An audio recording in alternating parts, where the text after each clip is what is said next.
میں نے تیرے لیے راستے آسان کر دیے کہ اگر تو میری دوستی کرتا ہے, مجھ سے محبت کرتا ہے, میرے نبی سے محبت کرتا ہے, تو میرے کیے اوپر, میرے نبی کے کیے اوپر آ جا. تو میرے نبی کے کیے اوپر اور میرے کہنے میں آنے کا مطلب ہی میری دوستی ہے. کیا ہے؟ اس کی رب کی دوستی ہے. اور رب دوستی کے لیے پکارتا ہے ہر لمحہ, ہر گھڑی.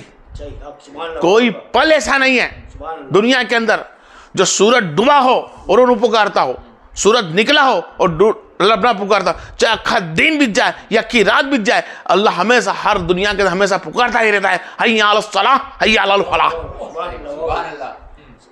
آؤ کامیابی کی طرف آؤ, آؤ انعام کی طرف آؤ, تمہیں کامیابی دے دوں گا, تمہیں انعام دے, کامیابی یہ کر دوں گا تمہیں کہ تمہیں میں کبھی جہنم کی آگ چھونے نہیں دوں گا, قبر کا اندھیرے کا محسوس ہونے نہیں دوں گا, قیامت کی جو رات بنی ہے, جو دن بنا ہے, تمہیں احساس ہونے نہیں دوں گا, تمہیں انعام والا بنا دوں گا, ایسا انعام دوں گا. لیکن میرے سے دوستی کرنا تو سیکھ, میرے راستے پر تھا. اور جب بندہ اللہ سے دوستی کر لیتا ہے نا, تو پھر اللہ فرماتا ہے بس بندے مجھ سے دوستی کرنا ہی دنیا سے دور ہونا ہے. کیا ہونا ہے؟ ہاں, اللہ کی دوستی جب بندہ کرتا ہے تو پھر اللہ فرماتا ہے تیری میری دوستی کے بیچ میں کوئی نہ آئے. کیا نہ آئے؟ کوئی نہ آئے میرے بندے. جب مجھ سے دوستی کر تو کچھ مت لا, نہ اپنے پریوار کو لا, نہ اپنے کاروبار کو لا, نہ اپنی خوشی کو لا, نہ اپنے غم کو لا. نہ غم بھی مت لے کر آ, نہ خوشی بھی مت لے کر آ, نہ پریوار کو لے کر آ, نہ مجھ سے امید چھوڑ دے دنیا کی چیزوں کی, دنیاوی کی امید چھوڑ دے تو پھر میں تیرا دوست ہو جاؤں گا. سب امید مجھ سے چھوڑ دے. حقیقت صوفی کا الفاظ میں بولوں تو مجھ سے ارادہ چھوڑ دے. کیا ارادہ چھوڑ دے کچھ مانگنے کا, تو مانگنے کا مجھ سے ارادہ چھوڑ دے, پھر تو میرا دوست بن جا. اللہ کے دوست وہ ہوتے ہیں, اللہ کے دوست وہ ہوتا ہے کہ ان کا کوئی ارادہ ہی نہیں ہوتا. کیا نہیں ہوتا؟ اللہ کے ولیوں کا کوئی ارادہ نہیں ہوتا. ان کا ارادہ وہ ہو جاتا ہے جو رب کا ارادہ ہے. اب رب جو ارادہ رکھے وہی اس کا دوست رکھے. اللہ کا دوست وہی ہو سکتا ہے جو ارادہ رب کا رکھے, اور رب کا ارادہ ایک ہی ہے, آ بندے میری عبادت میں لگ جا. تو نیک بندے کا کام ہے آ اللہ کی عبادت میں لگ جا. ہر حال میں اللہ دینے تو یہ اللہ کی جو ادائے دینے کی وہ نیک بندوں کے لیے آسان کر دیتا اللہ. جب اس کی دوستی میں وہ آ جائے, اللہ کی دوستی میں جب بندہ آ جاتا ہے تو پھر وہ بندہ بندہ نہیں رہتا. کیا ہو جاتا ہے؟ وہ بندہ خالی بندہ نہ رہا, وہ اللہ والا ہو گیا. اللہ اس کا ہو گیا, اللہ والا. اللہ والا, اللہ والا نہیں, یہ اللہ کا ہے, یہ اللہ کا ہے بھائی. اللہ کا جب کوئی بندہ ہو جاتا ہے پھر اللہ فرماتا ہے جا اب میں تجھے وہ معرفت عطا کروں گا, میرے وہ اسم اعظم تجھے بتاؤں گا جس سے تو دعا مانگے گا, یہ دنیا والوں کی دعا پوری کر دوں گا. اللہ کا اسم اعظم اللہ وہ بتاتا ہے اس بندوں کو جب وہ دعا مانگتا ہے کسی کے بھی حق میں, اللہ ان کی دعا قبول کر لیتا ہے. لیکن اللہ کی دوستی کرنے والا ایسا ہو کہ دنیا کی کوئی حاجت اس کے پاس نہ ہو جب اللہ دوستی کرتا ہے. اور اللہ کی دوستی ایک ایسی چیز ہے جو تمہیں کامیاب کر دے گی. کیا کر دے گی؟ کامیاب کرے گی. کامیاب اللہ کی دوستی کے لیے یہ بھی نہیں کہ تم پریوار کو چھوڑ دو, نہیں, پریوار کے ساتھ رہو پر حاجت پریوار کی طرح نہ مانگو. دنیا میں رہو, دنیا کی طرح حاجت نہ مانگو.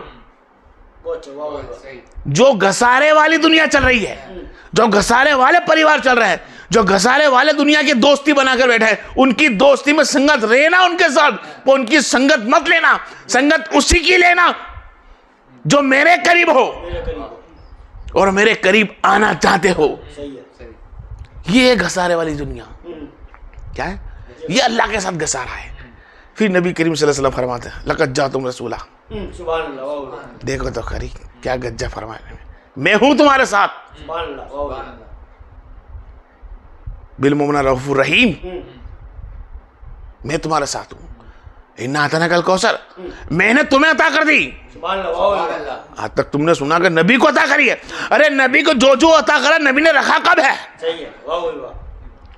نبی نے کب رکھا ہے؟ سب تو امت مصطفیٰ کو بانٹ دیا اور فرمایا کہ جاؤ تمہیں حصہ دیا اس کا بھی. اللہ نے مجھ کو کل کوثر عطا فرمائی, میں نے تمہیں حصہ دیا. آج سے تمہارا ایمان کا حصہ, آج سے تمہارا ایمان کا حصہ میری اہل بیت, جو مجھ کو عطا کرا ہے وہ میرا تمہارا ایمان کا حصہ ہو گیا. جس طرح ایک ایمان اسلام میں داخل ہونے کے لیے, مسلمان مقرر ہونے کے لیے نماز حصہ ہے, قرآن حصہ ہے, حج حصہ ہے, قربانی حصہ ہے, اسی طرح ان سب کی مقبولات, چاہے نماز ہو, قرآن ہو, حج عمرہ ہو, زکوٰۃ فطرہ ہو, اچھے نیک کام عمل ہو, اس سب کی قبولات کا دار و مدار اور اپنی اہل بیت میں رکھ دیا. کیا رکھ دیا؟ اہل بیت میں, کہ یہ میری اہل بیت ہے. اب اہل بیت کے اندر نبی کریم صلی اللہ علیہ وسلم نے یہ نہیں فرمایا کہ میری نیک ہو وہ اہل بیت,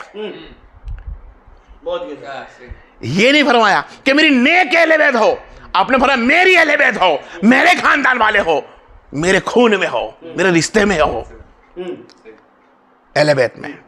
یہ نہیں فرمایا کہ جو اس میں نیک ہو وہی نہیں. اہل بیت بول دیا, بات خلاص. آپ کے خاندان والا آ گئے, ان سے افضل کسی کا خاندان نہیں ہو سکتا. اب جب ان کا آپ نے ہی خلاصہ نہیں کیا کہ اس میں نیک ہو, ان سے نہیں. محی الدین چشتی رحمۃ اللہ علیہ اہل بیت, خواجہ محی الدین چشتی اہل بیت, غوث اعظم اہل بیت, شاہ عالم سرکار رحمت اللہ اہل بیت, ابو حنیفہ. ابو حنیفہ کون ہے؟ اب ہم کس میں گنیں گے ان کو؟ اب تو اہل بیت میں نہیں ہے. حسن بصری اہل بیت میں نہیں ہے, پر مقام ان کا کیا ہے؟ اونچا ہے, ان کا اونچا مقام. پہلے اہل بیت جیسا مقام نہیں ہو سکتا. جس طرح اہل اتنا عمل ہونے کے بعد وہ نہیں کہا. امام علی رجاق یہ اہل بیت, رجاق. اب یہ بولتے ہیں رجا بریلی والے, احمد رجا خان, یہ اہل بیت میں نہیں. مقام کہاں؟ اللہ کے ولی دوستوں میں ہے نا. تو ایک مقام ہونا الگ حصہ ہے. ولیوں کا مقام ہونا, اولیاء ولی ہونا, وہ مقام کچھ اور ہے, اور خاندان رسول کا مقام کچھ اور ہے. چاہے محی الدین چشتی رحمۃ اللہ علیہ دنیا سے رخصت ہونے کے بعد 900 سال کے بعد بھی آج ان پہ سلام بیچتے, ان کی مزار مبارک پہ جاتے ہیں. اور ایک اہل بیت اگر یہاں پہ چاہ کے ہوٹل پہ بیٹھا ہو نا پان کے گلے, تو احترام اتنا ہی ہوگا جس طرح محی الدین چشتی کا ہوتا ہے. آ رہے آپ کے سمجھ میں آ رہی ہے؟ تو ہم محی الدین چشتی کو ماننے تیار, غوث اعظم کو ماننے تیار, احمد رضا کو ماننے تیار, ابو حنیفہ کو ماننے تیار, امام حنبل کو ماننے تیار, بزرگان دین جو دنیا سے رخصت ہو چکے ہیں ان کو احترام کرنے تیار. ارے جو اہل بیت نبی کی دنیا میں گھوم رہی ہے وہ بے شک گنہگار ہو سکتی ہے, شک نہیں ہے اس میں, گنہگار ہو سکتی ہے, لیکن خون تو رسول ہے. تو ان کی تعظیم بھی اہل بیت کی وہ ہوگی جو تمہیں روڈ پر ملتا ہوگا, کبھی مسجد میں ملتا ہوگا, کبھی کاروبار میں ملتا ہوگا, کبھی چلتا پھرتا ہوگا, اس فتنہ دنیا میں گھومتا ہوگا, اس کی داڑھی نہ ہوگی, اس کی ٹوپی نہ ہوگی, اس کا نہ جھبا نہیں ہوگا, لیکن احترام وہی ہوگا جو محی الدین چشتی کا ہوتا ہے, جو غوث اعظم کا احترام ہوتا ہے وہی ایک سید اہل بیت کا ہوگا. فرق نہیں کر سکتا. بندہ تو نے یہاں فرق کر دیا, میرے نبی نے فرق رکھا ہی نہیں تھا, فرمایا میری اہل بیت. جس نے اہل بیت میں فرق کر دیا, ہاں اب درجات پہ ہے, درجات پہ ہے. غوث اعظم درجات پہ ہیں, غریب نواز درجات پہ ہیں, امام حسین علیہ السلام درجات پہ ہیں,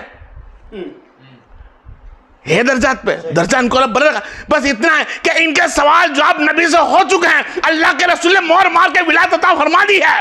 یہاں ابھی اس اہل بیت کو مہر باقی ہے, اس کے بھی سوال جواب نہ ہوا ہے. آئی سمجھ میں؟